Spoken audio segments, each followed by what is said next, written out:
The Hulk has been done the most dirty out of any of the main Avengers and had the worst arguable arc. But here is how I'm going to fix it with Endgame into Phase 4 and 5. So, with the Hulk about to snap his finger, obviously they mentioned multiple times that there was a ton of radiation and gamma, and he's the only one who could sustain this. So, he snaps his finger. It would send him into the soul realm where he would see Natasha and he would be in his happy moments, right? He'd be all good. They'd be talking for a second. He'd be asking how she is. Then all of a sudden, eerie music would come on and it would get really dark. As he turns around, he gets a glance at the Hulk.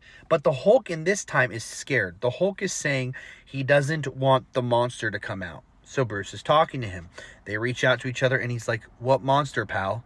And then we get a turn of a monster in a cage, a big dark figure. It's hissing, it's growling, it has a darker voice, and it along the line says something like, "Bruce, you need to face your monsters. I am your monster." And we'll have like this kind of dark, eerie moment where he's kind of looking at a glance as its red eyes are glowing. But then he snaps out of that reality. Just then, we're back to Smart Hulk, and he's back on the battlefield. He looks at his arm is healed, but something happens. This rage builds up in the Hulk.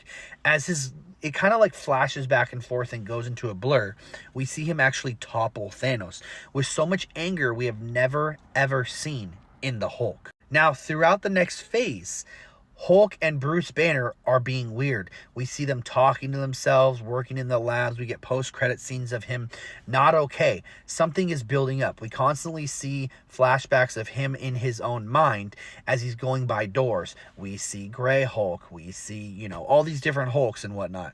And then we get to the end, this dark room. He opens the door and he lets out the devil. And at that point, the Devil Hulk would be the big villain. Now, obviously, in the comics, the Devil Hulk is built up by trauma that his dad inflicted upon Bruce. But I think that would be too much for Disney to go along that route.